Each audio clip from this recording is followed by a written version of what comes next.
What is up, everybody? Your boy E-Man from the Average Joe Sports Talk Podcast, bringing you another weekly live stream. And today, I got the privilege to have alongside the homie, and don't worry about his jersey, but he's still the homie. All right, my boy, Jordan Thomas, baby. Jordan, I know you're repping like a bunch of different acronyms, bro. Tell everybody, baby, what you're up to lately, man.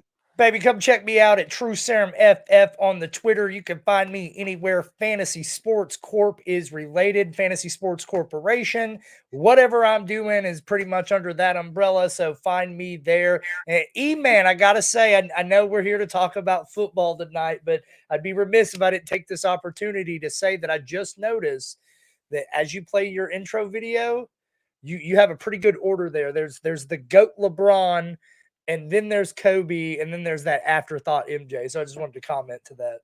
You know how you save the best for last? That's what it is. You got the scrub first, all right? You know what I'm saying? That's not the order. That's that's in your mind, man. You know what I mean? It's like I was really hoping that that's what you would say because I came to do the research. So it actually then goes MJ, Kobe, and you save LeBron for the last two. I'm just saying. I need to be more careful, man, to watch my own shit, man. You know what I mean? I just got slayed over here in my own fucking intro. That's crazy, bro. I mean, when LeBron James is involved, I'm at full attention. Take that however you want.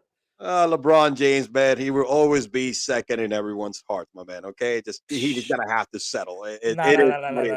No. Eventually, you baby boomers will be out of here. I don't know, but actually, I don't know if boomers even follow. It's more of a Generation X people, bro, than the boomers. I think the boomers are so stuck with the late great Bill Russell. You know what I'm saying, dude? So that's their code. Anyway, listen, thanks for coming on board, man. And what better person than you, right? So we could hit some division predictions here, man. We got to definitely cover today the AFC East and, of course, the NFC East. We're definitely, it's all about the East Coast, baby. You know what I'm saying? And we're going to hit predictions on each division, surprises. We got to hit a lot of different things. And of course, fantasy season is right upon us. Drafts are in full effect.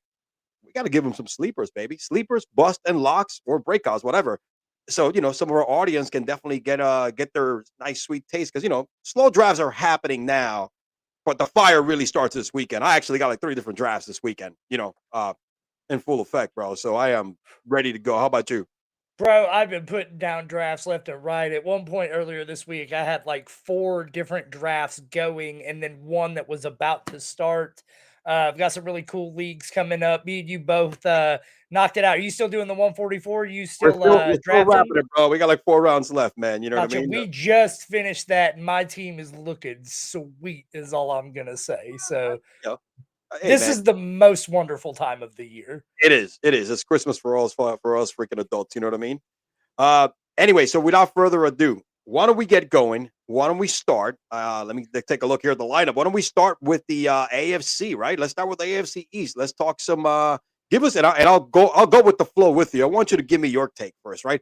Give us the division winners, teams that will probably surprise you in the standings, or they're either gonna tank or they're gonna finish better than you think people think or they're predicted. What do you think, man? Go ahead again and set it off.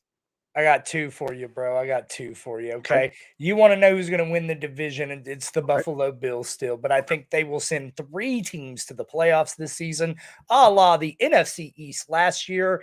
And here's the bold prediction.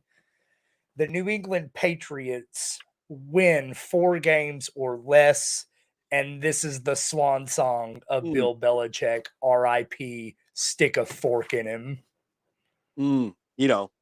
Based on that, and that's some really bold prediction, man. With four wins for the Patriots, which on paper I think they do have a better team.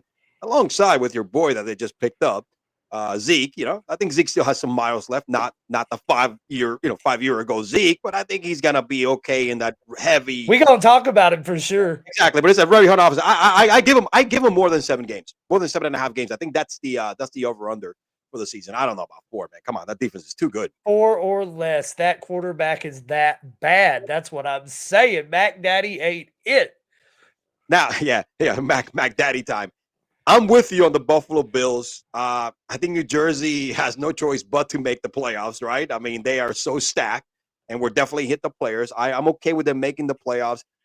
Miami, look, I think Miami's as talented as anybody, but it all rests in the arm and the health of Tua. Because that Miami and New England, that's your switch. If Tua does not get you, full season status of playing time, then Miami will switch with New England because White is Michael White. Mike White is not it to carry the Dynamite Mike White, son. not, I love that kid, but here's what I'm gonna say. Tua wasn't fully healthy last season. Tua had all sorts of stuff going on. Guess who punched their ticket to the show? The Miami Dolphins. They're even better this year. They're gonna be back. Yeah, I don't know. Ramsey's hurt. Yeah, They didn't even have Ramsey last year. I mean, just get Ramsey. I don't know, man. I have. We'll talk more about Tua, of course, as we dive into the players, man. So, but yeah, no, honestly, you think the Jets have an outside shot of winning the division? I'm sure you'll remember this, Elio. I was banging the drum for this young New York Jets team last season. I love Breece Hall. I love Garrett Wilson. I loved Elijah Moore before he got shipped off, right? I know their offensive line was banged up last season, but this season they're going to get back some dogs. They're going to get back Elijah Vera Tucker, who's the anchor of that offensive line. And now you go from arguably the worst stable of quarterbacks in the National Football League. And look, I'm gonna throw some respect on my boy Dynamite Mike White. He held it down and he did pretty good last season with the Jets. And Joe Flacco's old ass did pretty good with the Jets. Zach Wilson was a dumpster fire. But now you take that team with all those ingredients and you add Aaron Rodgers, and I get it. Breece Hall, he's banged up, but man, you had your bet with Dalvin Cook, and now you bring in, this Green Bay Packer offense that has thrived with a fire and ice, the Aaron Jones and the A.J. Dillon, right? There's no reason that can't be replicated with Breece Hall and with Dalvin Cook.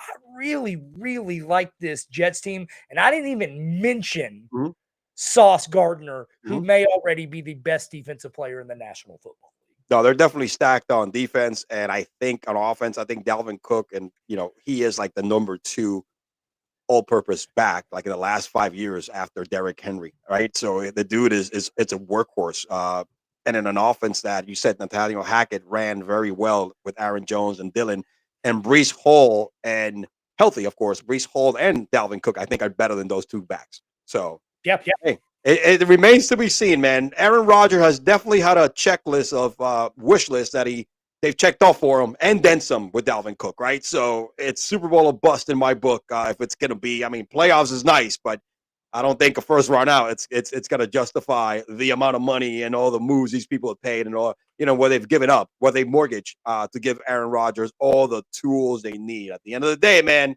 that offensive line has to hold, and it's shaky as shit, man. So. It's where I'm a little. The cavalry's coming.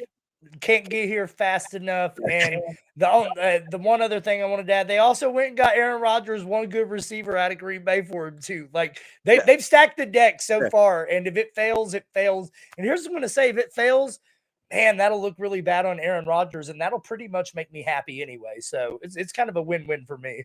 Hey, man, so far he's not being as douchey, I guess, because he's on camera as he usually is during the season and what, when everybody goes to talk about him. So, and bright lights of New York. It's not like over at Wisconsin. Hey, it's a Tom Brady effect, bro. You go from this restricted area, right? And you go back to being the man. Because remember, just like Brady did, he's going to run the office, not fucking Nathaniel Hackett. All those places like, Aaron, do whatever the hell you want out there. So that's pretty much what it is. Yep. All right, man. Hey, pretty solid, bro. Hey, we didn't disagree too much there, even though, I think Miami is going to be the team out on this one, man. I think two It's teams. the Pats. It's the Pats. It's the Pats. I It's think, the Pats. I think two teams are going to make the playoffs. It's just the Jets and the Bills so far. And I think the Jets have an outside shot of winning that division. But now let's go. Let's dive into fantasy picks. Okay. You're going to give me your pick, right? Your bust, your sleeper, or breakout, your locks from every single team in the AFC East, man. Show me what you got. Cause this is your bread and butter, baby. This is what you do, baby. This is the time you shine and you come out here, baby, and you hit that jump shot on Russell Wilson. I mean, on Byron Russell to clinch Game 7 with that crossover. He's on the line. Oh, you mean that one where I push off of Byron Russell? That wasn't a push up, bro. I mean, the man went one way, Jordan went the Let's other. call a spade, Elio. He pushed that man. We are not gonna clank against JJ Barea. You know what I'm saying, dude? That's not what we do here. Okay, we're not gonna get posted up by what was the name of the French guy? I forgot his name, bro. From San Antonio. All this shit. What was his name? Not Tony Parker. What was the other guy? Oh my God. Boris Diaw. We're not gonna get backed down by Boris Diaw at 40 years old. You know what I'm saying? We don't do that, bro. We are NJ time. This is your time, baby. That's why your name is Jordan, baby. Jordan Thomas, baby. Come on, Jordan. Get up there, baby. All right. So you want me to go like team by team? You want me to go? Okay. Any order you want. Give us team by team. Let's start with the Buffalo Bills, who we both agree will win this division. And I always like to start off with the positive. Yeah. The Bills' lock to me is James Cook. This is James Cook season. They didn't go out. They didn't bring in any reinforcements, right? You can say Damian Harris is reinforcement. He is not. He's injured and nobody's worried about him once he's healthy. They've got old Latavius Murray back there as well. He ain't about nothing anymore either. Listen, right now you can snag James Cook in the 7th round of fantasy drafts, and I'm telling you, that is probably a high-end RB2 value that you're getting way later, and for one of the most potent offenses in the NFL. If he gets any kind of a rub inside of the red zone, James Cook's knocking on RB1 numbers, and there's literally nobody there to stop him. Okay, I can get that, but I think you forgot about Josh Allen, right? I know he's a high draft pick, but what more of a lock than one of the greatest quarterbacks in that division? But I like James Cook. I actually would put James Cook as my breakout. I think then you said that they didn't work hard to go after Dalvin Cook for that matter because they didn't want to give up, picks. But hey, James is not a bad pick. I think he's more of a sleeper in my book in the middle. Like he's in the 7th round, like you said. He's in the 7th round, and good value though. I meant to say breakout, not lock. My apologies. It's okay. Yeah, listen, we'll take my lock, which is Josh Allen. I mean, there's one lock in that team, and it's Josh Allen. So, but I like James Cook a lot. I think James Cook, he's going to be heavily drafted in this season because unlike I think a lot of people are going to really wait for like the 3rd, the 4th round to pick some running backs, right? Because where the meat of it is this year.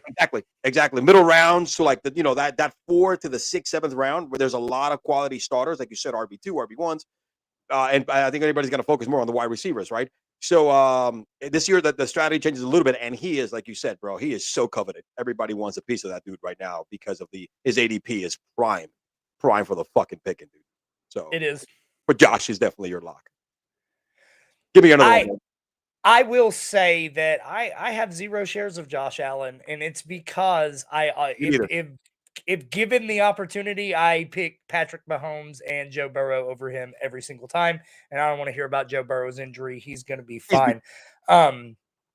So that was my breakout. For bust, this one was really hard for me because I don't think there's a lot of bust opportunity with the Buffalo Bills. I think all of these guys should perform pretty well, right? But if I'm going to pick one person to bust, ultimately, I'm going to pick Gabe Davis. He did not live up to the hype last season. The guy drops everything. He had some of the worst metrics in the National Football League. I get it. He's their number 2 option. Isaiah McKenzie's out of the offense. There's everything to love about Gabe Davis. I just don't think he's the guy that's ultimately going to put it all together. When I look at Diggs, locked in. When I look at Allen, locked in. And I already told you, I am locked in with James Cook. He is going to break out this season. So Mhm. for me, that leaves one offensive weapon, and that's Gabe Davis. Unless if you want to dig down in the scraps and talk about like a Dalton Kincaid or a Dawson Knox. You read my mind with Dalton Kincaid. I think the kid has the tools to be that sneaky, tight end. A lot of you know how it is when it comes to tight end drafting tight ends, and rookies are not really that well. It's hard for them to kind of get a big share. But I think Kincaid has the tools to be that sleeper, man. I mean, I'm throwing darts to the bargain bin right now. You know what I mean? And I'm a fan of not wasting early picks on tight ends. You know what I mean? I'm a guy of Agreed. my meat and butter. I draft tight ends really late. And I he's one of those guys that fit that, like Laporta, right? Like Sam Laporta from the Lions, right? He falls in that category, right? Musgrave from Green Bay. Green Bay, right? So that's where I see from a rookie standpoint, right? There's a lot, Cuomo. He falls in that category. That's why I think he falls into a little bit to me in my book as a really, really, yes, really, really sleeper on a very, very, low end. The ceiling is very high, but damn, the floor is right there. You know what I mean? But I think that's he to me he fits that sleeper category also as well in that team, because that team is talented as shit. They have a lot of. When I look at my tight ends, I look feast or famine. Me too.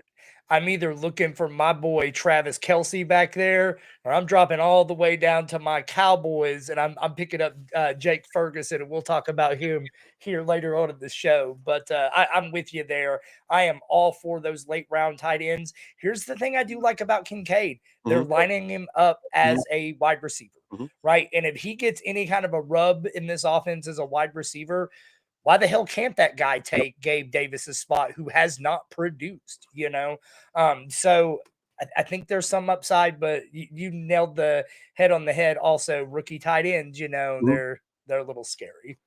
Yeah, you hit it. You had the right terminology there. Feast or famine. It's when it comes to rookie tight ends and late round tight ends. So, and Yep. we're probably going to talk about other tight ends when we get to a little later on. Anyway, during this whole process. All right, let's move on. That's everything you got for the Bills. Who you have next? Which team you want to tackle next? Let's go with the New York Jets. And if you want to go lock, there is one simple name to know, and it Mhm. is Garrett Wilson. That guy finished as a high-end wide receiver two, with a combination of Mike White, Joe Flacco, and Zach Wilson. Now that kid has Aaron Rodgers. He passes the eye test. He passes the metrics test. And if it weren't for Zach Wilson being reinserted into that lineup, there was a stretch last year where I believe Garrett Wilson was like wide receiver 7 over like a Mhm. 5 or 6 week span. He is absolutely that dude. He's the best wide receiver Aaron Rodgers has had since Devontae Adams, although that was not that long ago. Mhm. And you bring in, and listen, man, I'm banging the drum for Elijah Moore one more time. I love the kid. I love him in Cleveland, and I'm back in on him, but he disappointed in New York, right? Corey Davis didn't do anything in New York. Alan Lazard is a really good number 2 option and really should take a lot of heat off of Garrett Wilson. Mhm. This guy to me has top 5 upside, and that's up there with the Jamar Chases, the Justin Jeffersons. This is the last chance you will have to get not Justin Jefferson. This Mhm. is the last chance you will have to get Garrett Wilson outside of the first round again in fantasy drafts, period. He should bump in there next year and replace, somebody from the top 10, second round. I like that. Diggs. Yeah, Diggs. I think that's the guy's gonna replace Diggs, because Jamar Chase and Devontae Adams. I don't care who's throwing the ball to Devontae Adams. He's not going anywhere. You know what I mean, dude? That Yep. dude is that talented that he'll make that quarterback. He's got to get all the targets, and he's still got to shine this year, when it comes to volume. But yeah, look, shit, it's hard. It's hard. I want to disagree with you so bad with fucking Garrett Wilson, but that is a lock and a half. You know what I mean? Look, Aaron is going to be the guy that's going to manage his offense, right? But you're not going to get the Aaron Rodgers of like 2-3 years ago with back-to-back MVPs. Let's be serious, right? Agreed. We saw a decline last year. There was Aaron a couple of years ago, as good as Garrett Wilson is. There was 3 years ago. I would definitely go with Aaron on that book for the lock. But look, Garrett Wilson is just a beast. What he did last year with the carousel of quarterbacks, look, Zach Wilson, play like a fucking plumber, right? You know what I'm saying? Joe Flacco is a retired union employee. Mike White came in, Flacco had some games, baby. but Put some still, respect on it. this is what you're looking at, all right? Mike White was your dishwasher, right? And this kid still, like you said, the numbers, he went over 1,000 yards last year, right? If I'm not mistaken. Did Yep, he? He barely he did. cracked 1,000 yards. And like you said, with not a lot of opportunities, because of how bad the quarterback play was. So yeah, no, I'm with you there. I'm absolutely with you there. What else you got? Who's your this is your lock, right? What you got for your sleeper? You want a sleeper first or bust? What do you want to do first? I'm gonna go sleeper Okay. first, and again, I may get my hand slapped here because I don't know if this is one that you would consider a sleeper in most counts, Mhm. but Brees Hall is absolutely being underdrafted right now. Mhm. Because of Dalvin That Cook. guy that guy 100% is going to be the Aaron Jones in this offense. He's dynamic. He can catch the ball. He can break it to the house at any given time. He checks all the boxes. Brees Hall was on a monstrous pace before he went down to injury last year. Mhm. He will be 100% recovered from that injury. There is, to me, I am all back in on Brees Hall. I feel like a lot of people are fading him, but he passes the eye test, he passes the metrics test, and then, like I said, most importantly, his role in this offense, if it is the Aaron Jones to Dalvin Cook's AJ Dillon, I want the guy that's catching passes and is absolutely matchup proof throughout the season. Damn! Like you said, bro, I get it, but he really doesn't fall in the sleeper category. You're right about that. But that team is so talented. I get why you picked him as a freaking sleeper, right? Dalvin Cook, Mhm. him. What are the run? Then they draft the rookies that's just really, really good. Subuke, whatever his name is. I mean, A yeah, Banny Kanda, and that kid is God. I wanted Dallas to get that guy so bad. Zay Knight, right? Sucker for him. Zonovan Nye, he ain't Donovan nothing. Knight. Whatever. I mean, whatever. They got a lot of talent, right? But and I get why. I mean, and then when you go to the wide receiver part of it, yeah, that's why I guess you could get away with calling him a sleeper. He's kind of like he's a fake sleeper because he's that good that he could be a lock on most teams. You know what I mean? Brees Hall could be RB1 Yep. overall, and Brees Hall is getting drafted as a very low end Mhm. RB2 or RB3, and that's why I think he has sleeper potential. Mhm. It just doesn't make Rodgers definitely isn't. Garrett Wilson isn't. I'm not touching any of those tight ends. You guys have fun with that. So to me, he's the only one on the team Mhm. that I really felt slid into that category. He slipped because number one, I think the injury. Number two, signing Dalvin Cook. Some people might be afraid of the timeshare and all that kind of stuff, right? Which goes both ways. But to me, Yep. the real sleeper, right? It's Aaron Rodgers' security blanket. The individual that he said, "I'm going to sign with you if you bring him, along." It's Alan Lazard. That's the guy he knows. That's the guy that's going to hit the middle. That's the guy that when he's getting pressure and everybody is getting cover, he's the guy that's going to be his relief. I think he's going to have probably one of his better years because he knows Aaron, and I think he's going to have, like you said, I think there's going to be a lot of attention in that offense from the running standpoint. I think the running game is going to open up a lot of opportunities for a lot of their wide receivers. I don't know so much about the tight ends, but Tyler Conklin probably got to get a little love in there too. But I think Alan Lazar is, like you said, he's A-Rod's security blanket, and I think he's going to be the guy, Old Faithful. It's going to be the guy that Aaron trusts, and he's gonna be all over that shit. So I think that's my sleeper. That's what I'm picking my sleeper with. Who's gonna bust for you? If you want your sleeper to have like 650 yards, I'm all in on Alan Lazard. Well, For my hey, bu- 7 for, touchdowns and 650 yards. yeah, that's fair. For my bust, I'm going Dalvin Cook. Okay. I was the conductor of the train last season for AJ Dillon Mm, and watched as that continuously got derailed and went off the tracks all season before coming to a fiery burning end. Um, I, I've played that game before. I've read that story before. I don't want to do it again. And the mm. fact that Dalvin Cook is rising up the boards and Brees Hall is dropping down the boards is absolutely insane to me. Listen, I love Dalvin Cook. Dalvin Cook's had a phenomenal career. Lot to love about Dalvin Cook, but at the end of the day, that guy's yards per carry has declined year over year over year. That guy's numbers have steadily started to slip. And I'm not saying he's done, right? I'm not saying he can't perform. We're never going to see another Dalvin Cook 1,500-yard season.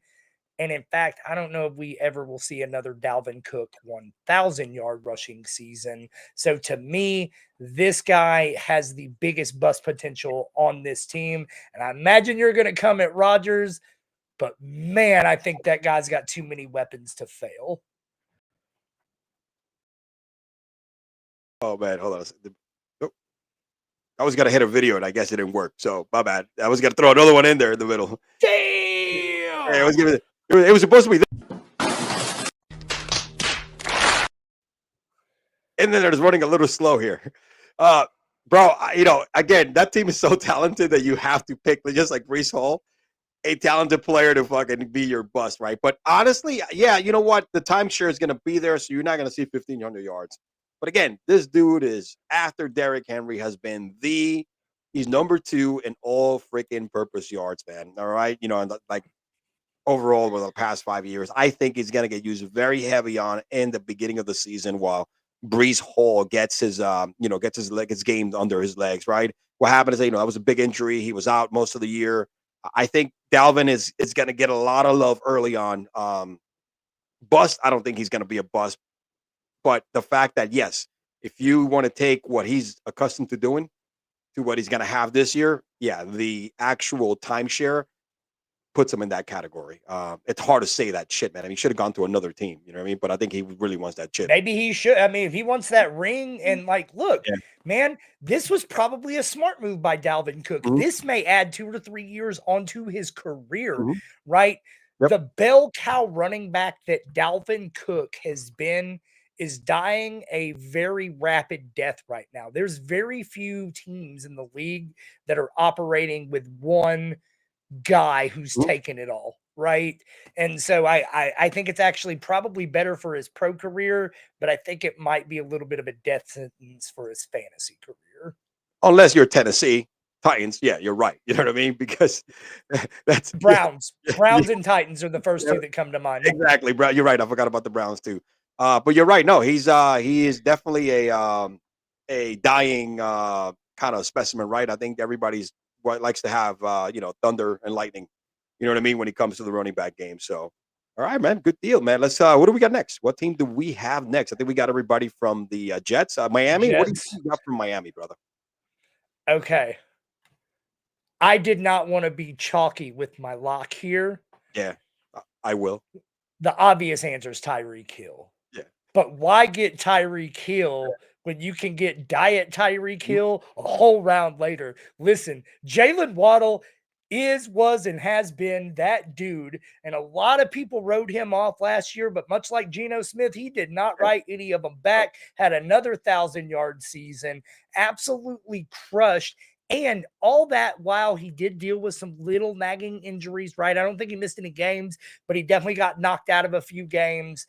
And then, Tua was in and out of the lineup for a minute as well. So I think those things impacted him. And yeah, I get it. Tyreek outperformed him last season, 100%. Tyreek is a monster, but man, Jalen Waddle's coming into year 3, that magical year 3 for wide receivers. He's 25 years old, entering the prime of his career. I want every drop of that I can get in the second and third rounds. He's a pretty good damn Pippin. All right, bro. I mean, he's still had over 1,200 receiving yards last year. And like you said, he was off for a couple of days. And that dude is a yak fucking monster. I mean, what he does yards after the catch, and it's unbelievable. I mean, that guy, Tua knows him. They have a really great connection. No, Tyreek Hill is Tyreek Hill. He's the alpha, and anywhere you put him. I mean, if Tyreek Hill is not in the team, Jalen Waddle gets 1,600, 1,400, 1,500 yards. Easy. So, and actually, like you said, based on how you're picking, right? Wherever you're falling on the draft, it might be wise to pass on Tyreek Hill if you got something else that you might need early on and, pick Jalen Waddle in the next round, right? So it's and I get it. There's a little bit of disrespect because Tyreek Hill is in the team. Right. And I think everybody also thinks Tua dependency. Right. That's the deal with Miami and the wide receivers. But that dude is so nice. I wish we had him in the Giants. Shit, man. That he dies will be a All-Star, will be a Pro Bowler next year. Absolutely. So I cannot agree. I definitely Tyreek Hill and Jalen Waddle. I think you could actually have two locks in this team because both two guys are that good. Both smash picks. Yeah, I can't wait to hear your bust, dude. Give me your bust before you give me your sleeper because I think the bust in Miami. There's so many opportunities to bust over here. It's not even funny. It's real simple in Miami. If you want to bust anybody that plays the running back position, I won't touch a single one of them. You can have all of your old San Francisco 49er running back cast-offs that you want. You can bring in Devin Achane, who is fast, but that's really about it. This team does not they're the perfect example of what I was talking about, of what the NFL is morphing into. Really a no-name stable. And man, those guys are probably going to have some good weeks and they're probably going to do some stuff, but have fun figuring it out and picking it and feeling, excited when Jeff Wilson Jr. wins your week with the 17-point breakout. I want none of it. Myles Gaskin is still in the team. The fuck, you know what I mean? He's still in the freaking team. But at one point, 3 years ago, he was like the starting running back. When they Salvin Ahmed is probably in the mix somewhere. Right. It is a freaking shit show of running back to pick. I mean, take your pick. You're right. All three, and those are your three main guys, right? As I think Jeff is one. Mostert is two. They'll just trade week after week. It depends on the matchup. I think that's what's got to dictate. And I think they're praying Shane ends up, emerging, or this is one where it wouldn't completely shock me if these are the guys that come away in the Leonard Fournette sweepstakes or the Kareem Hunt sweepstakes, right? Yeah. There's still some veteran guys out there that honestly I think are just as good as what they have. But I'm not touching them in fantasy. And I to be fair, I think most people aren't anyway. It's not like any of these guys are getting drafted high. No.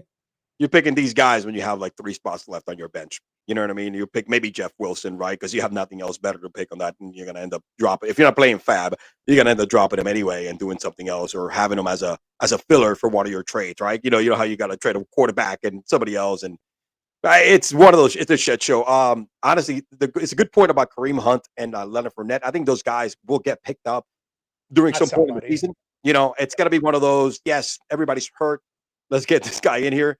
And definitely after the Jonathan Taylor sweepstakes, I think Miami is going to be a heavy favorite. It is a heavy favorite in going after Jonathan Taylor. But I don't know if they have the Azuls, my friend. The assets to pull that trade. They got rid of a lot of them. I'm going to tell you right now, though, if they go out and get Jonathan Taylor, I'm picking them to win this division, and that's probably my Super Bowl, guess at that stage. Like, that would be nuts. That will be completely nuts. Give me a sleeper from Miami, buddy. Or breakout, whatever. Sleeper and breakout is the same shit. I don't know why they have different categories on that shit. So I look at sleeper and breakout, and another word that comes to mind is underdog, underdrafted, right? Mm-hmm. Yeah. People that are getting slept on a little bit. And listen, I get it. He's like my Dan Quinn bobblehead back here. Like his head's going everywhere. Tua Tagovailoa was a locked-in top 5 quarterback at the early part of last season. Mm-hmm. And had he not got injured and knocked out, he would have absolutely continued that. Tua had a game where he threw 6 touchdowns, had multiple other games where he threw 3. He led the league in passer rating, led the league in yards per attempt, led the league in touchdown percentage. Tua is money and has the single best wide receiver core in the National Football League. Sorry, Cincinnati and Philadelphia. Nobody's better than the 1-2 punch of Tyreek Hill and Jalen Waddle. So Tua stays healthy. I am putting him at quarterback 4. Knowing that he has the health risks, right? I still would probably have him somewhere in that 6 to 8 to 9 range, right? But like right now, this guy's going after Dak Prescott, and I love Dak Prescott, right? This guy, I've seen him, consistently go after Deshaun Watson, and I get it. Deshaun may have a comeback year, and that's nice. Tua was balling last year before the carpet got pulled out from under him, and if that kid can stay upright, he's money all season long. I agree. I will draft Tua in that. On those rounds. Why? Because that means that at that point, you waited long enough with quarterbacks that you picked up a lot of meat, right? You know, you probably got RB1. You got at that point, you could get depending where you're drafting. At that point, when you pick Tua, you probably already have an RB1, you know, top 5 running back, probably top 10 wide receiver, right? And then, you know, you put some fillers in there, and then you pick a pretty damn good quarterback that it's going to kind of complete your lineup. And of course, it's all health dependency. And I get it. Look, I don't know, man. The problem with Tua with me, man, like you said, it's like he's just such a hit away from retiring. I don't care how much martial arts you're going to do over the summer and try to freaking learn how to fall and shit like that. I don't know if it's jiu-jitsu or I don't know, or fucking karate or whatever it is. But he was hey, he said that he's learning how to fall by doing martial art. I don't know if that's the fucking case, but dude, again, man, that's where the risk is. But to me, Tua, it is very draftable. Like you said, he's probably going to be, like you said, after Deshaun, Prescott. I think Trevor Lawrence probably 3 guys before them. So he's definitely the sleeper in Miami because you said you got locks in Miami and Waddle and Tyreek Hill. He definitely falls for your sleeper. It's hard not to go somewhere. They have nobody else if you think about it, right? Who the hell's going to be sleeper? Mike White? Shit. Yep. So here's my question for you, Elio. What's up? Who would you rather draft, Daniel Jones or Tua Tagovailoa? Come on, man, don't make me do that shit to my boy Danny, man. Come on, Danny Dimes, bro. No, Tua. I'm so fucking. It's Tua, and Danny Dimes is currently going before him in drafts, and it's absolutely insane. I mean, look, if I draft Danny, it's because I'm playing a super flex league. And he's my 3rd quarterback, all right? To like switch around with. I definitely drafted Danny Dimes as my 3rd quarterback in a super flex. Literally last night that happened. So. Yeah, I told you, bro. See, it's great minds think alike, man. Danny has a place. Hey, listen, I used him last year, and he got me out of some slams out of some tight places games on a super league, on a super flex league. So, holy shit! All right, man. Here comes the most exciting fucking team to talk about. We're probably gonna breeze through these motherfuckers. All right, the Patriots. All right, they're so exciting, and they have so much shit that we could, really, really sink our teeth in. Right? Start with whatever you want, bro. You want to lock? Go the easy way. Go the easy one. Go. Ramondre Stevenson. This is the only. Look, there are only 2 startable assets in this offense. I'm going to talk about the craziest sleeper of my fantasy career here in a minute, but Ramondre Stevenson was absolute money last season. RB13 as the Patriots lead back. No reason to think that he can't improve upon this. And all of this while being in a shit awful offense led by a shit awful quarterback in Mac Jones. I almost said Daniel Jones. Sorry. Danny's been a lot more workable. He's like, come on, man. He is. Daniel Jones is light years ahead of Mac Jones. I think Mac Jones is arguably the worst starting quarterback in the National Football League. That's not a rookie. This experiment isn't working out. This is a testament that Bill Belichick doesn't know when to let it go. And this is ultimately what is going to cost this guy his job. And I am banging the drum and I'm doubling down on it. But listen, I'm going to give you guys the really, really high level advice here. Draft Ramondre Stevenson, period.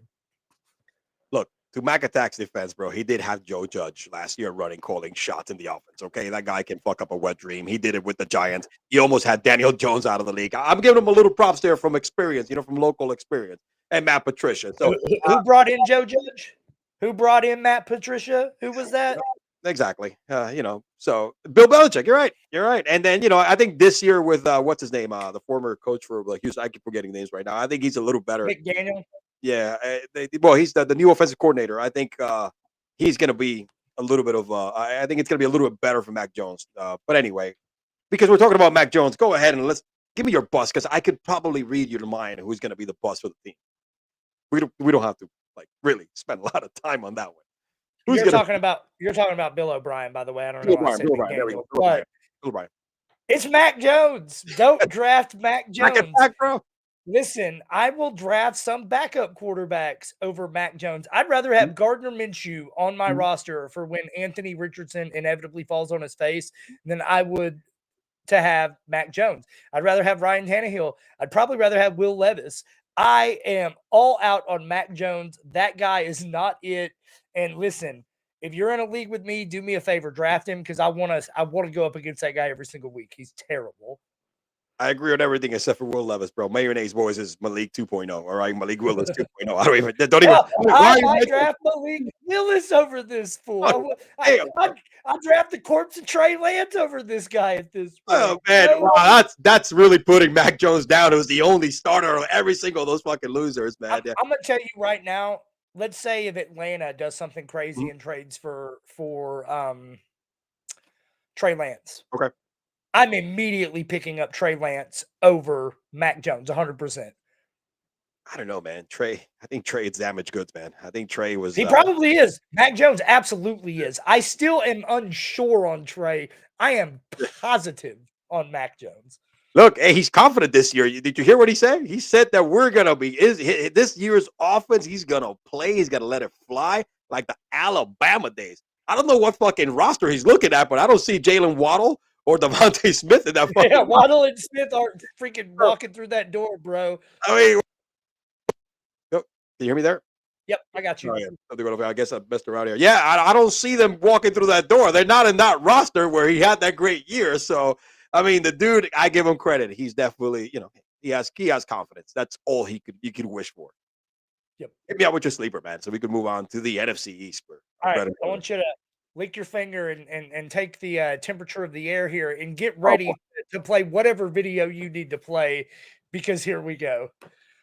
The New England Patriots sleeper of all people. I never thought these words would come out of my mouth. It's Ezekiel fucking Elliott. And hear me out, right?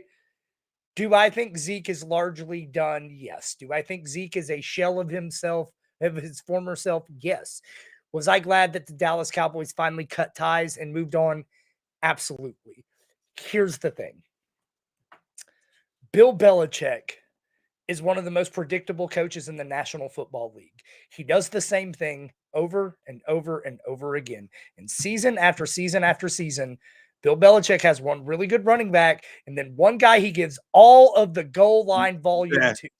Ezekiel Elliott over the last 4 seasons has averaged 11 and a half touchdowns a season. That's almost the same as he has as far as if you want to average his total yards in those games. Like, the guy's done. He's going to get you 1.7 yards per carry. But if they get down in that end zone at all, it's not going to be Ramondre that they're running through that. It's going to be Ezekiel Elliott. Just like Damian Harris a few years back had 15 touchdowns, just like LeGarrette Blount. I was going to mention that. LeGarrette Blount had like 20 touchdowns one season for no damn reason. What 300 rushing yards for the whole season. Deion Lewis's touchdowns, man. I could have won so many titles with that. And listen, it is what it is. Ezekiel Elliott, you can get him in the very last round of fantasy drafts. And look, if it doesn't work out, it's okay. You can just cut his ass, just like Dallas just did. But if you want to talk about a sleeper, a home run, and here's the thing, if Ramondre Stevenson does happen to go down, Ezekiel Elliott, he's going to be there every game. He's going to get you 60 to 80 yards. He's going to get you a catch or two. Nothing fancy, nothing spectacular, but the man is consistent, period. That's a lot, bro. That's really a lot. And look, I get it. I think you said LeGarrette Blount is a good example, but I don't think so, man.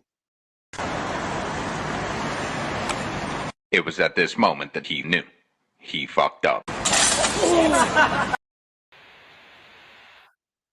Let's leave it at that, man. Remember, come back to me in 12 months, and I just want you to be like, damn, Jordan, you're right. Ezekiel Elliott did get 9 touchdowns on this New England Patriots sorry-ass offense. It's going to happen.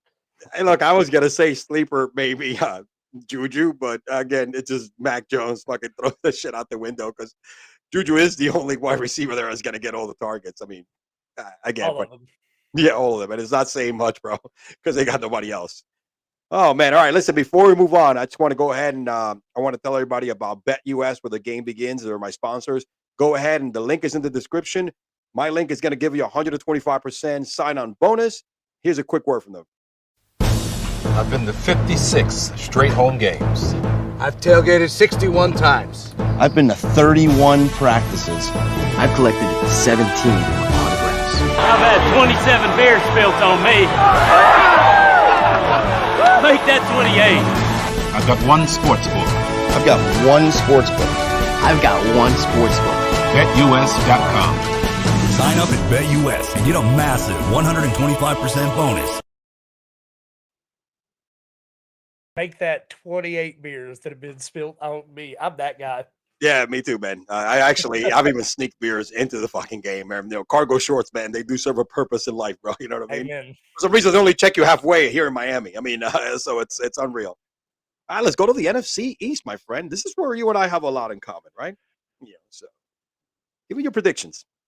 I wouldn't necessarily say we have a lot in common, other than I root for one team and you do the other. But look, this is the NFC Beast.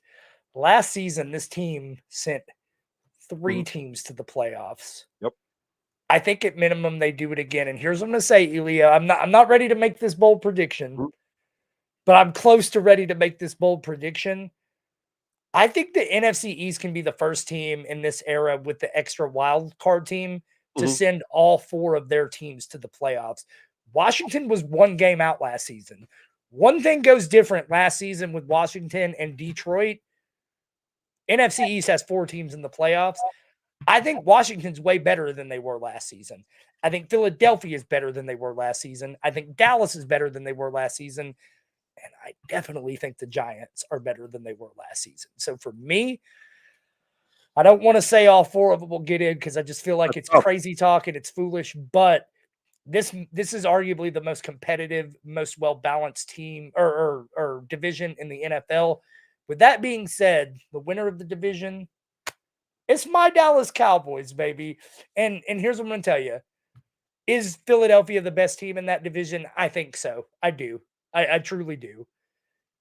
Look, there's a curse on that division winner. It doesn't repeat. It hasn't happened since like 2000, right? The winner of the NFC East is different every single season. And 85% of the time, it's either Dallas or Philadelphia. I'm taking Dallas. The Giants here, baby. We're gonna break that streak. We're gonna win the division. I'm gonna be optimistic here, bro. That's the only time I'm gonna do this. I have to be optimistic before the year starts because then it's a completely different story in the standings. No, but honestly, I do agree. Every team is better. I don't think Dallas is better than last year. I think you're crazy. I don't think Dallas is better than last year. I don't think Dallas has been better since Amari Cooper left, and when you saw that in the performance of Dak Prescott. Dak is whack, bro, and I think that and Brandon Cook is not in. Gallup, we're gonna see. Gallup has felt really, off the depth chart now. So I think I don't know. Is Jalen Tolbert the answer? Right? Is this kid gonna get a lot more targets this year? That's the thing. Nobody has taken that Amari Cooper spot yet. Since Dallas has 6 wide receivers that would be wide receiver 1 on the New York Giants. Elio, let's be real here, and I get it. Yeah. Is Brandon Cooks better than Amari Cooper? I don't think so. No, absolutely not. I would never say that. However, Brandon Cooks is a hell of a lot better than Noah Brown. Period. Oh, yeah. No, yeah, absolutely. Brandon Cooks gives us an element to our offense that, frankly, we haven't really had in the Dak Prescott era. We haven't had the speed guy that can take the top off of the offense, right? Or off of the defense, right? You got CeeDee Lamb, who probably had the quietest 1,000 or 1,300 yard, 100 reception season in NFL history, right? Playing for America's team, the Dallas Cowboys, right? CeeDee Lamb. So say what you will, right? But I'm not just talking about that offensive side of the ball.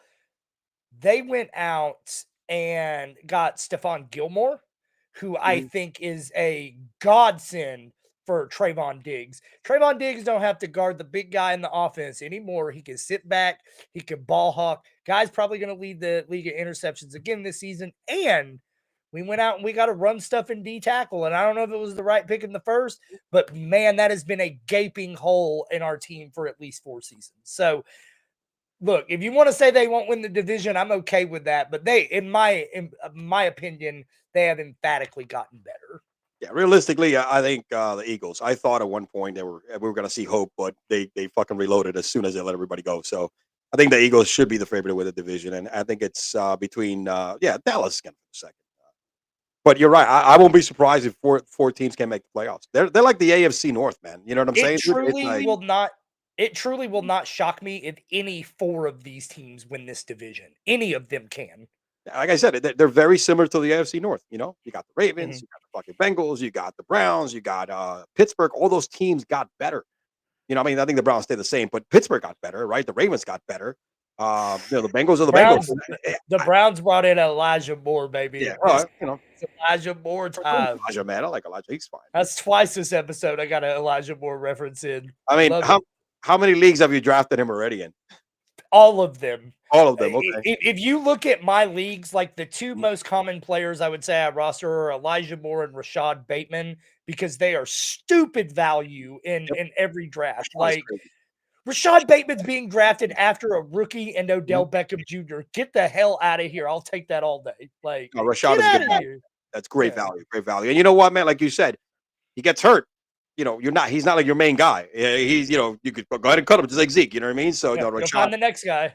Yeah, Rashad is definitely good value. All right, good deal, man. Good deal. You know what? If we kind of disagreed a little bit on there, well, actually, but you know, I think my Giants going to surprise a lot of people, though. I won't be. We'll talk about them here in just a minute. I won't be surprised if we hit second, man. All right. But now let's move on to the fantasy freaking content here, baby. All right. Give me what you got, baby. Come on. You're going to start with your team? You're going to start with your squad, my friend? The Dallas Cowboys? Why don't we start with the lock? Lock of the Dallas Cowboys. And I think for sure it's going to be Dak Prescott, right? It absolutely is not. Although, we'll talk about Dak here in just a second. It's CeeDee Lamb.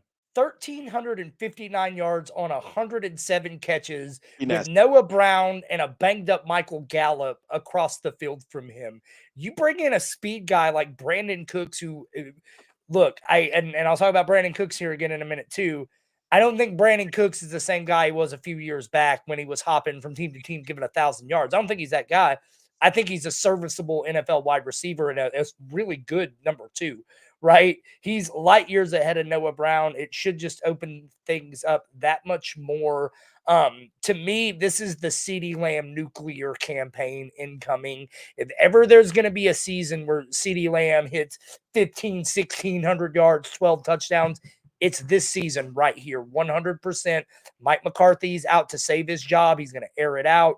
Dak is out to save his job. He's going to want to air it out. CeeDee Lamb is going to be the focal point of that. And in my opinion, should be drafted over 2 or 3 guys that he's fallen behind right now. Mm-hmm.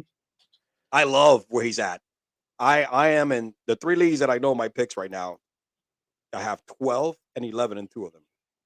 Dude, it's like, you talk about who's going to be in my team. Once we'll see, it's going to be CeeDee Lamb in a lot of it. You know what I mean? Early on, he's going to be in a lot of my, especially in a snake league, you know, with a draft where I'm drafting 12 and 13 right back to back. So it's one of those things that I'll be drafting probably 2 top wide receivers back to back. You know what I mean? That's the sweet spot too, man. Yep. Like I love it. I hate drafting first, second, third, fourth. Like getting good draft is not where it's at. I love the 12th pick, man. People get afraid on my. I've won leagues with the 12th pick. I mean, it's insane. It's where I do my best too. Yeah, no, it is. All right, look, I'm not going to disagree with you. It's tough to not say he's the lock because he's absolutely the effing lock in that team. What do you want to do, bust or breakout? I'm going to do bust first. Okay. And I want to talk about 2 players. Okay. First of all, I want to talk about Brandon Cooks. I think Brandon Cooks will be much better at real football than he is fantasy football in this offense. I don't think people are overreacting to him. I don't think he's necessarily being overdrafted. But if you are looking for Brandon Cooks to come anywhere near that, 1,000 yard, 8 to 10 touchdown guy he used to be, he's not that dude. He won't be that dude, and he will bust for you. The other one, I'm very torn on this because I don't think that there is a player in the National Football League coming into this season who is more feast or famine or who is more volatile than one Dakota Rain Prescott. I could see so many ranges of outcomes happening for him. I could see Dak leading the league in passing. I could see Dak leading the league in touchdowns. I could see Dak absolutely balling out. I could see Dak leading the league in interceptions and turnovers and sacks. I could see Dak completely flaming out and being replaced by Cooper Rush. That is a lot of volatility in my starting quarterback, and I don't want it. And that's the reason I won't draft Dak Prescott. And so I'm not saying he will bust. I think it's a flip of a coin. I think if things go right, he will make you very happy. But man, if there is one guy on Dallas who has the highest bust potential, it is emphatically Dak Prescott. Listen, bro. Dak is whack just like crack. He's absolutely the fucking bust because just purely where he's getting drafted. All right? Abso-freaking-lutely.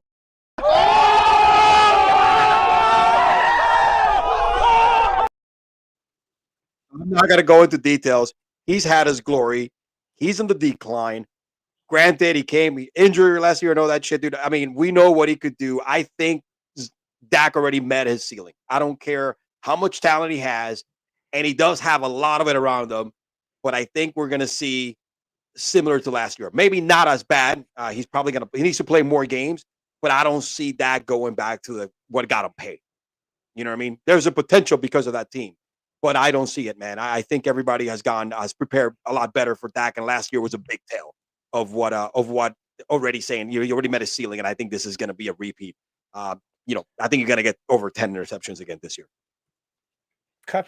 It was a career outlier thus far on his interception rate. It was definitely spiked up, and I know we're not here to talk about the New York Giants yet, but I do just want to point out, like, Dak Prescott has literally thrown for more touchdowns and yards than Daniel Jones in every single season, every one of them. So he hasn't rushed for more yards or touchdowns than Daniel Jones. So it's even. Daniel Jones had the fluky season last year, but we're here to talk about America's team, bro. Daddy runs him in. Hey, Daddy runs him in, bro. He's like Nicky, just said, he's Vanilla Vic. You know what I mean, bro? I don't know if you know this, but right behind me, Elio, those two footballs I have there. I see it. It's John Elway, and the one on top of it is Daniel Dimes himself, Danny Jones. But we're not done talking about America's team. Oh, let's go hit America's bust. America's team. What do we have? Give me a breakout, bro. And I think you have some really good breakout candidates in this team. The breakout is Jake Ferguson, and the whole world doesn't know who this kid is, but the whole world is about to fucking find out. Dallas consistently performs at the tight end position. Go back to Tony Romo. It is a position that we have featured early and often, whether that was Jason Witten, whether that was Dalton Schultz, everybody in between. Dak will go to his safety blanket at the tight end. Everybody got really spooked when Dallas drafted Luke Schoonmaker in the second round. The dude's barely played in camp. He's looked not great when he has. He's a blocking specialist tight end. Jake Ferguson, in a very, very small set last year, did show quite a bit of potential. This guy is not even getting drafted. And so when I'm going feast or famine with those tight ends, there are two guys I want on every team when I go famine. I want Irv Smith from Cincinnati because Joe Burrow is going to use the hell out of that kid. And I want Jake Ferguson because he's going to have some absolute breakout weeks where he's going to get into the end zone twice. He is that guy. He catches runs. He does literally everything. He blocks well. Like, he checks all the boxes. 4th round pick going into year 2, knows the offense. He's the guy. I'm rocking with him. Dak Prescott loves his tight ends, bro. I can tell you that much. He fucking targeted the shit out of Dalton Schultz last year, and I don't see that changing. That's what he does. He was force feeding that guy triple team, pretty much. You know what I mean, dude? Last year in the end zone. When it comes to the red zone, he loves those fucking tight ends, dude. I don't know what it is. He loves those guys, and Jake Ferguson is, I think, a better copy of Schultz, right? I think he is. He's a better copy. So I'm not, For those of you out there that are listening that don't know who Jake Ferguson is, nobody's blaming you because he's not a household name. No. Go look up Travis Kelce talk about this kid. He's the real deal, 100%. Okay. Not spend too much time, but there's also a guy there that's finally the guy at running back that could be the breakout season this year. I know last year he had a good season, but Tony Pollard already broke out. He hasn't broken out yet. We need to play a full season. Get the full amount of carries that he deserves, right? Remember that's that carry specialty. I mean, Deuce is loose, but he ain't gonna cut it into Deuce, baby. He ain't got to cut it. He's a sizable fucking Deuce. It's pretty much what it is. You know what I'm saying? But hey, he ain't got to cut it into his snaps or attempts as much as Zeke did, right? So hey, I think Hey, that's my breakout candidate because I don't think we've seen the full potential and his full availability like we're gonna see this year. Tony Pollard was running back 8 in PPR formats last season. You can't hate on me for some of the when I said some of my breakouts that have already broken out and you dunk. This is the same thing, man. Tony Pollard's been broke out. Man, yeah, give TP his give him respect. I love it though. When you look at my most commonly rostered running backs, and again, I promise I'm not trying to be a homer here. Oh, you're good. You're good. I've got so much Tony Pollard, right? Because here's the thing: I'm not biting on Christian McCaffrey or Eckler. I'm not biting on those guys at the top. But I tell you what, when Bijan Robinson, Tony Pollard, that run starts, I'm in on it. I want it, and so I've got a lot of Tony Pollard, and as long as he stays healthy, dude, he's a locked in RB1. There's some great meat in that particular order you just said. Pollard, right? Bijan Robinson, Saquon Barkley 2.0, and of course Saquon Barkley as well, who's fucking on a contract. Somehow being slept on. Somehow. Exactly. Everybody said so, which is great because he's on a contract with $1,900,000 of it is based on incentive. So, and he wants to get paid next year. By the way, he should fire his fucking agent. But it's good for the Giants. Sucks for him. But again, it's like, dude, it's crazy. That's why it's hard to go nuts and draft one of those guys if you got like the 3rd pick, the 4th pick, the 5th pick, the 1st pick, right? I am with you 100%. So.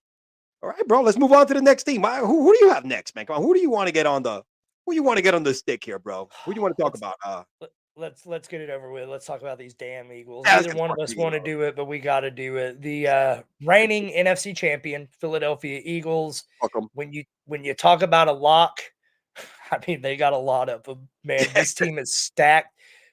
In my opinion, and I hate myself for saying this audibly and out loud, Philadelphia Eagles are the best team in the National Football League, top to bottom. I don't really think anybody's all that close. Like I look at Kansas City and I see some pretty sizable gaping holes. I listen, and I get it. Pat Mahomes is the cheat code.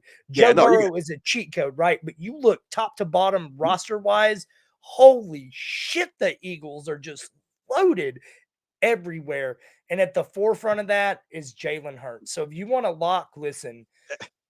I'm not a betting man, but go put your money on Jalen Hurts to win the MVP of the National Football League this season. That kid was on pace for over 4,200 yards and 35 touchdowns had he not missed a couple of games.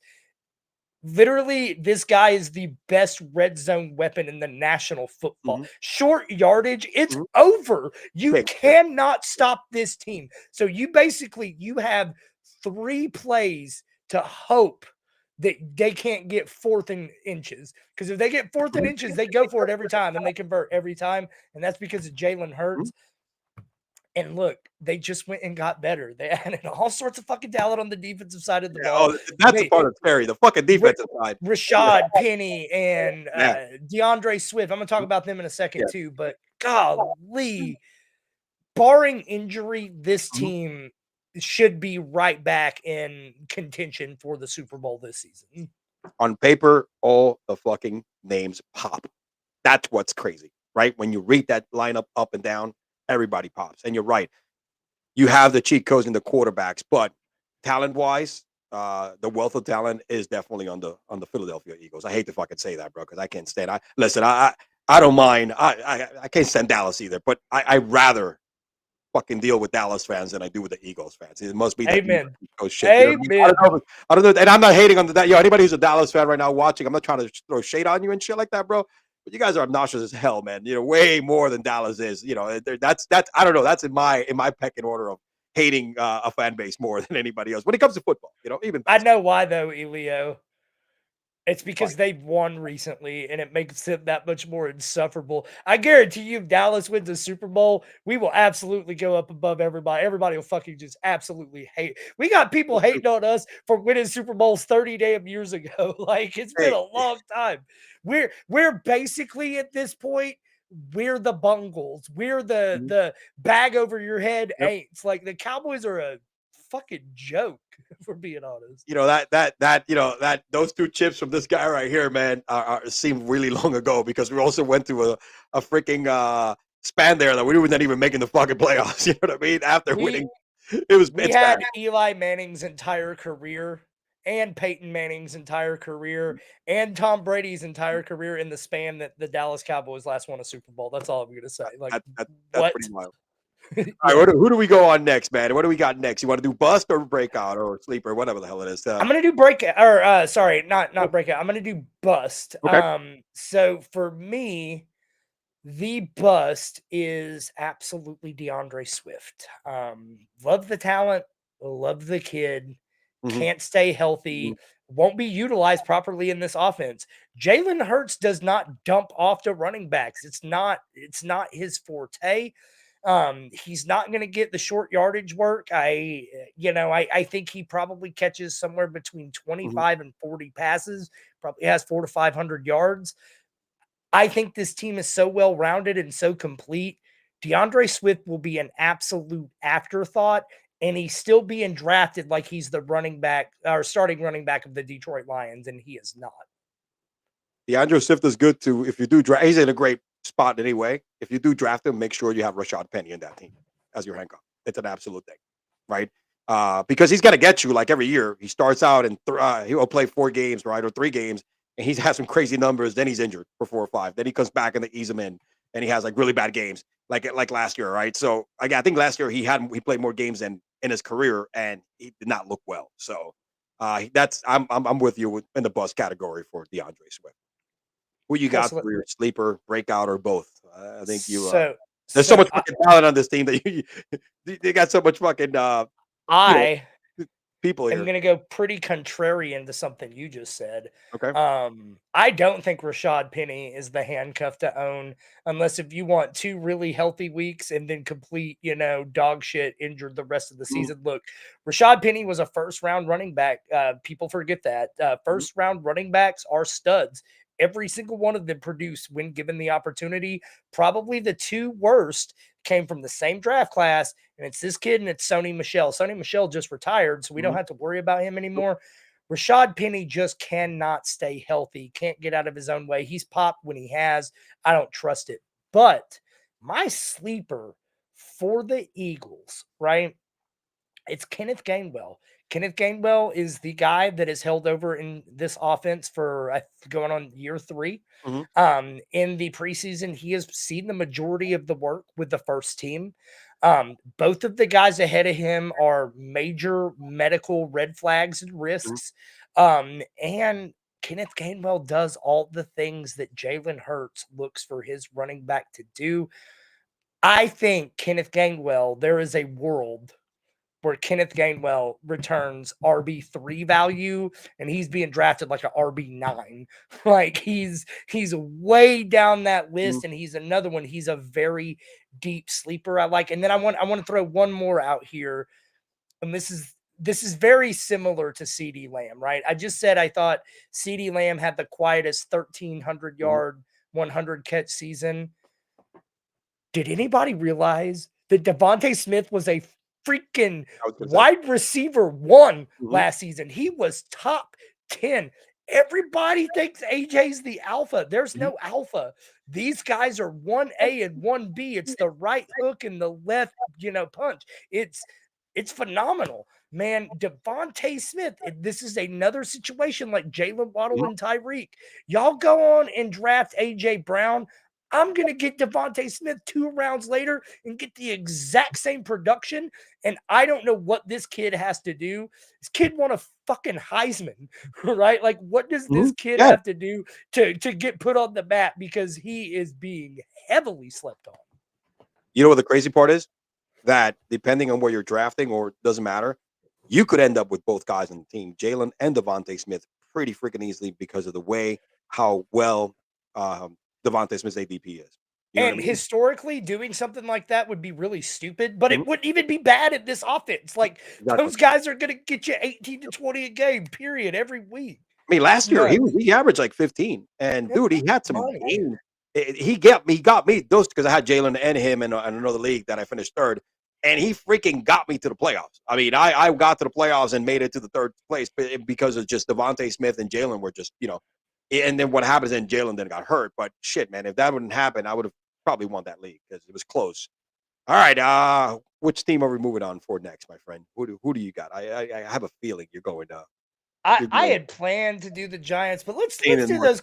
let's do those Commanders first, and Commandos first. let's close the show with the home team. How Okay. about that? Okay, let's go. I respect that and Home team appreciate bats at the bottom of the ninth. Oh, and it also remind me after the show to tell you on why I will never watch baseball again. But let's talk about these Washington Commanders. So you want a lock for the Commanders? Mhm. It's Terry McLaurin. If you want a wide receiver too, bona fide, set it and forget it, you never Okay. have to worry about it. Terry McLaurin is going to return that value. He has no ceiling. Terry McLaurin won't be a top 5 guy. Terry McLaurin won't have top 5 weeks. He just doesn't. That's not the player he is. But if you want that consistent force that's going to produce the Larry Fitzgerald-esque, right? Larry Fitzgerald light. I'm not calling him Larry Fitz, so don't freak Mhm. out on me, right? But like you always knew Larry Fitzgerald every week was going to get you somewhere between, 15 to 18 points. Terry McLaurin's going to get you 12 to 15 points every single week. You never have to worry about it. He's my lock. I will draft him with confidence every single time. With Boma's Heineke. So imagine if Sam Howell resurfaces and is the quarterback that they think they have, right? Yeah, that's the absolute. I mean, there's no argument there, man. I don't think I can argue for another lock in that team. I mean, it's scary Terry. It is, bro. What you Yep. got for your sleeper or breakout? For the breakout, I really want to say my boy Sam Howler. If you hear me, baby, I've got so many great nicknames for Sam Howell. The moment that dude busts through his floor and performs, all my fantasy teams are going to be named after him. But unfortunately, I can't pick him here. It's Jahan Dotson. That's Jahan Dotson, wide receiver 1. Yep. Jahan Dotson, weeks 13 to Mhm. 18 of last season, ranked 20th in the league in target share, 3rd in the end zone in target share, 17th in weighted opportunity, 13th in yards per route run. He's a hell of a lot better value than Terry McLaurin, going 5 Mhm. rounds after him sometimes. Jahan Dotson, absolute money, and is a monster in the end zone. Mhm. Already one of the premier end zone threats in the league, in my opinion. My biggest concern about Jahan Dotson that I think a lot of people aren't talking about, the bulk of his production was when Carson Wentz was Yes. slinging him the rock. That was Carson Wentz's guy. So I don't know if Sam Howell will have that same connection, but if he has anywhere close to it, Jahan Dotson has huge breakout potential. It's a good risk to take with Jahan Dotson because listen, think about this, right? Not to put him in the level of AJ Brown, Devontae Smith, Jalen Waddle, whatever, but you got 2 guys, right, that kind of fit that same mold. A poor man, Jalen and Tyreek, you know what I mean? Where you could Yep. probably draft really late, right? So I think it's all going to be dependent on how, right? Who's the backup quarterback anyway for the Commanders? Do you know any? I have no fucking clue. Is it Teddy Bridgewater? Maybe? Yeah, you're right. Is it no, Teddy's with? I have no idea who the backup is, but it's all going to end and die with Sam Howell. They already made that guy their starting quarterback after 2 preseason games. He was a starting quarterback last year to end the season. That was his preseason last year. You know what I mean? It was Jacoby Brissett. Same Okay. guy as Teddy Bridgewater. Yeah, exactly. I mean, same career. You know what I mean? Same career. Yeah. But I like Jahan Dotson as my sleeper. That's who I had written down here at the hot. I mean, he has a lot. He has a really good upside, high ceiling, and he's fucking ripe for the fucking picking where he's at to be drafted. I mean, that's a guy that he falls into your lap there, which a lot of people will. And you said a lot of people are going to sleep on it. You know what I mean? Because they don't trust the Commanders' offense or whatever the case may be. I'm like, hey, look, the Commanders. I think Eric Bieniemy is really working these guys really, really hard. But at the end of the day, they're going to be a lot better offensively than they were last year. I will also say this: if you're in any kind of a league, like I have some friends that play in a touchdown only league, and so if you're in any kind of league that gives you any kind of bump for touchdowns, Jahan Dotson is your guy. That guy's gonna. I think he's a lock for 7 or 8 touchdowns minimum. Okay, who's your bust for the Commanders? So I don't think it's as much of a bust as I thought it was a week or 2 ago. And look, I do a lot of drafts, and I definitely see how the ADP fluctuates, but there was a time when Brian Robinson was being way overdrafted, and I feel like some of that has been course corrected. And now I'm seeing Antonio Gibson go before him in drafts, which is the right decision to make. But look, the bust is Brian Robinson. The guy's not good. I don't get what the big deal is from him. Look, I get it. He got shot. He came back. It was a great success story. This guy isn't 50 Cent. It's not hitting. This guy was given so much volume didn't even average 4 yards per carry. He doesn't catch the ball. That's Antonio No. Gibson. Mhm. And he doesn't score. He had one of the best Yeah. red zone opportunities in the league, and he was able to punch it in twice. Like, he was statistically one of the worst running backs in the red zone last season. Miss me Mhm. with this guy. I want no part of him. He is not a good football player, period. It's insane how much he took over the carries after he came back. It was like just instantaneous. And then, you only had Gibson on the passing downs, right? He made all his damage of catching passes and catching touchdowns, right? Mhm. And he was making some crazy plays, though, man. Gibson did, man, in the end zone. That dude is really talented. But I'm with you, and it could be interchangeable. It could be Gibson or Brian Robertson, who's could be the bust. I think. In this See, I think Gibson has some post-hype sleeper appeal. Like, I'm back in on Gibson in a big way. Like, he's gonna catch those. Gibson is I have always felt a better real NFL player than a fantasy player, right? He's this weird wide receiver running back hybrid. He played he's fucking Tony Pollard. He's the Washington Commanders Tony Pollard. They're literally the same player. It's ridiculous. They've just really focused on his receiving skills more, right? slot guy, right? He's playing the slot as a fucking running back. Yeah. You know what I mean? And I want that guy. Like, Yeah. man, I can't remember the exact number, but I think it is a target is worth 2.5 times what a carry is in fantasy points at the running back position.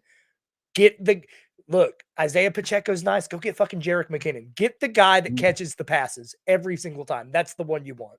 Yeah, no, and you got other guys that you definitely, like I said, if it's not Gibson and you don't want to go with any commander, running back, like you said, McKinnon is another great option late in the game, right? That you could pick up because he's got to get. They brought him back for a reason, right? He was not just Breece Hall, Dalvin Cook. Breece Hall's the guy that's catching the passes. Go for that guy. I can't stress it enough. Absolutely, especially on PPR. Now, the home team out with style, baby. Hey, let's go. I'm probably gonna fucking. I know what you're coming from, man. You're coming straight for the. What do you want to start with first? I'll let you start with whatever you want first. All right. You just go ahead, man, because I see the fucking wheels turning, man. The fire is like lit up. Okay. So this one was tough for me. I know Saquon Barkley is a fantasy running back lock. Earlier, we were talking about how there were so few running backs out there that were true bell cows. We mentioned Henry, we mentioned Chubb. Saquon Barkley's that dude, right? There isn't a number 2 option in this offense that anybody's worried about, right? It's not a 1A, 1B. Saquon is 1A, B, C, and D, right? But he's not my lock. My lock, a little bit of a Hail Mary here, is Darren fucking Waller. Darren Waller has been a revelation for your team. Every report I read about freaking Darren Waller has been crazy. Like, Darren Waller got benched today because Daniel Jones just simply would not throw to anybody else. Yep. Darren Waller is literally coming in and look, Patrick Mahomes, Daniel Jones is not. No. Right? He is not. So I don't want to say this is the Travis Kelce, but he has the Kelce role in this offense. He is the alpha. He's the top dog. He's going to get every ounce of volume he can handle. If Darren Waller plays 15 games, that was my next what I think is that his statistical output will be greater comparative to other tight ends than what Saquon's will be comparatively to other running backs. Like, I think Darren Waller has a legitimate chance to outproduce Travis Kelce this year. I don't think he will, but I think there's a shot. And that, to me, man, he's another guy I'm rocking 100% in the middle of drafts. Like, if I'm going somebody, I'm getting as many shares as I can of Waller. He is their best wide receiver. Daniel Jones have not had a wide, and he's a tight end, I know, but he's their wide receiver.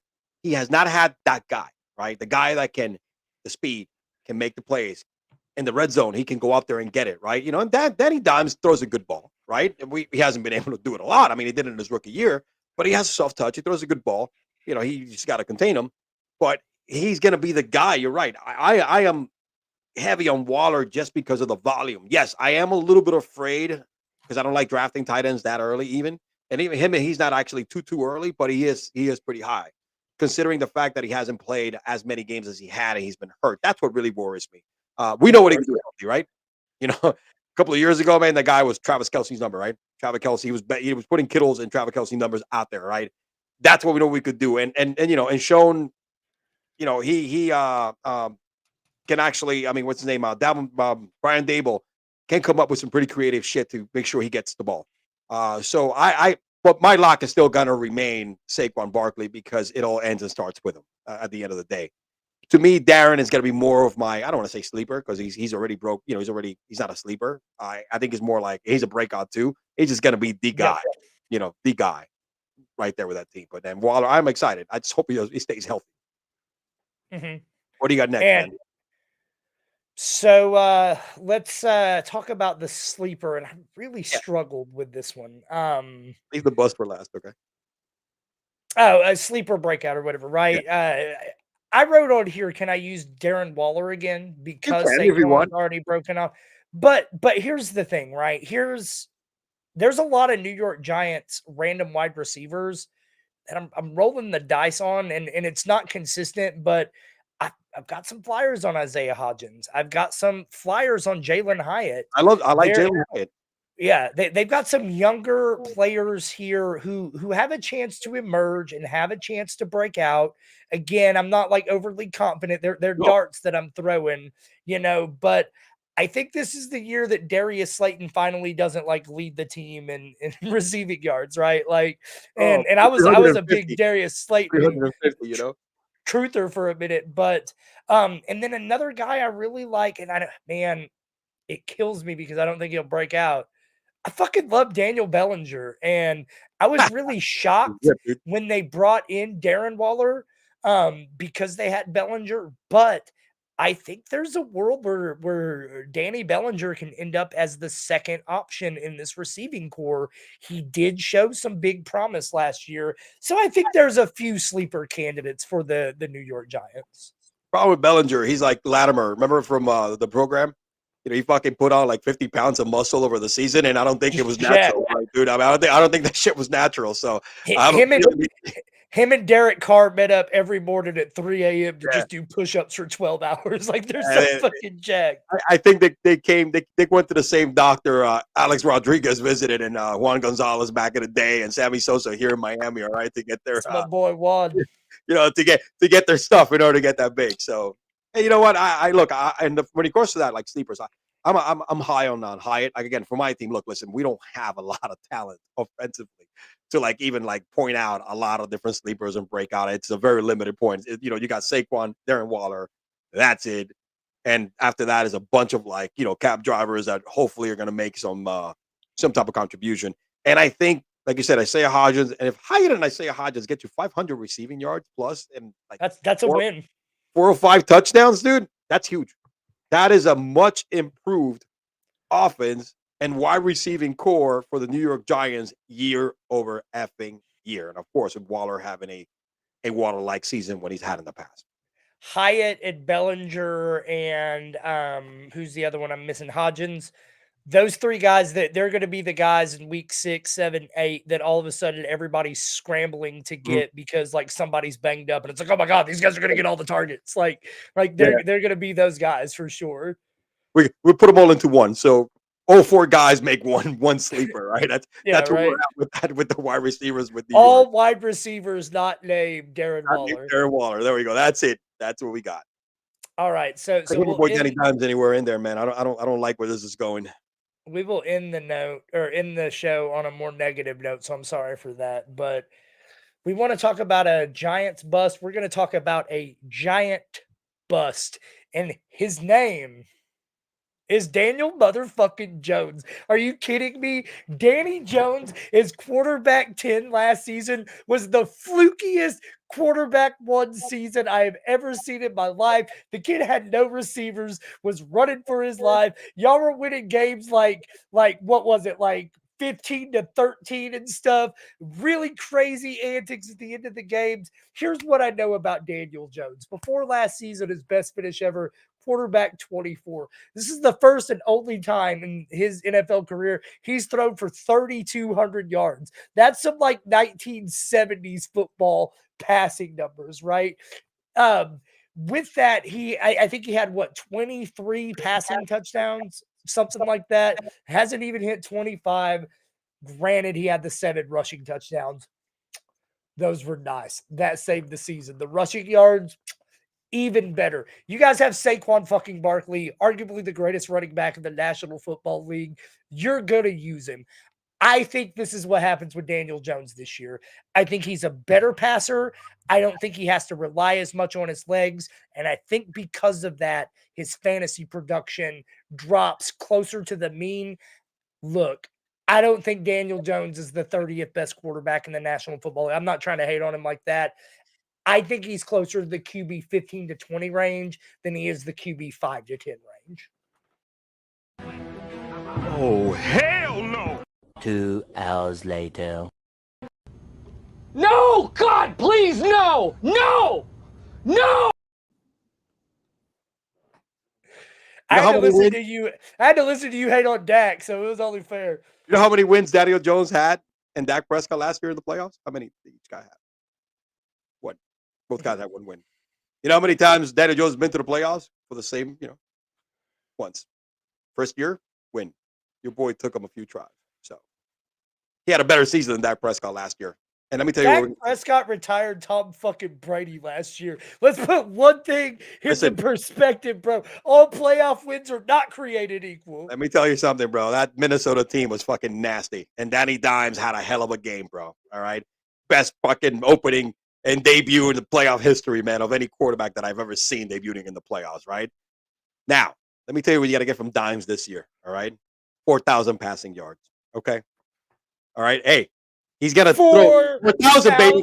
We're bringing 4,000. 4,000. That shitty fucking wide receiving core, 4,000, all right? Because he's got to be slinging it, baby. All right, ready? He's got to rush for over 500 yards. He's going to throw for over 30 touchdowns. Anywhere between the range of 32, 35. And he's going to be MVP of the National fucking Football League with those numbers, 100%. He's got to big numbers. That is what I projected for Hurts, bro. Are you kidding me? 5 rushing touchdowns. All right, this dude is gonna put it together. Second year in Brian Dable's offense with a little bit more weapons. He is gonna be the fucking breakout sleeper of any quarterback this season. Pick his ass up later. You know what I mean? If you're gonna go with I'm gonna pick a late quarterback. That's your guy. He's gonna win your league. Enough said, bro. Danny Dimes is gonna make people put respect on his name. All right, he's not a fluke, baby. He's here to stay. $45 million quarterback, baby. Let's go. I will be surprised if Daniel Jones throws for 4,000 passing yards over the next 2 NFL seasons. There is no way that man gets to 4,000 yards. You are crazy. He's doing it, baby. I'm telling you, man. I'm telling you, it's there, man. It's there. Those guys in the outside, man. Yeah, I mean, he might have a couple of 400-yard games up there, you know what I mean? But it's gonna be based on like 2 passes or something like that, man. But Elio, we're live on air, and I know we've ran a little bit over it. I'm sorry, I'm so long-winded. I got one more thing for you, brother. Here we are. Listen, I know you're a betting man, so I got something for you here. Okay, I want to bet you right now that Dak Prescott finishes with more passing yards. No. Let's do it differently. Let's do more total yards. Okay, that's good. That way, if Danny Dimes goes ballistic with his legs again, you're still in it, right? Yeah. I bet you Dak Prescott has more total yards than Daniel Jones this season. Loser has to come back on air a year from now wearing the other quarterback's jersey. All right. Fuck, man, I don't want to spend that much money to buy it, but let's say I'll buy you the jersey. I'll send it to you. I'll wear a Dallas shirt. Let's go there. I'll fucking do that. Let's go. No. I'm going to send you a number 4 Dak Prescott jersey, and I want you to wear it live on air, and then I want you to take it off. I want you to autograph, send it back to me, and I'll hang it in my background over this Earl Campbell. That's what I want, Elio. Oh, man, shit. Hey, look, I'll take the bet. Let's go, man. We'll take the I'll bet. We'll bet. be back talking about it. All right, hey, let go, man. Big balls. Hey, if big balls, big glory, right? No balls, no fame. So, Hey, my man. man, listen, I appreciate you. We definitely went a lot more over than we wanted it to, but it was a blast, man. It was great chopping it up with you again. Man, we really got some good. We got a lot of stuff. If some people, whoever was watching this, man, they absolutely need to take note, man, because you gave them some really good nuggets for their draft. So there was a lot of good information, man. Once again, before we go, man, go ahead and tell the audience where they could find you. What are you up to? Whatever you you wanted to know about you and right now what you're up to. Absolutely, man. First and foremost, again, just want to thank you. Love you, bro. Love what you're doing. Biggest fan of the show and honor to come on it. You can find me on Twitter at TrueSerumFF. Find me anywhere that Fantasy Sports Corporation is located. Find me on YouTube, Fantasy Sports Corp. Coming in probably a week, FantasySportsCorp.com. Long overdue. It's finally about to cross the finish line. Come check out some of my articles this season. Really looking forward to getting back to putting some pen to paper. So thanks for having me, Leo. I appreciate you, brother. That was my boy JT, who's in the building. This is your boy E-Man signing out. Peace. Yo!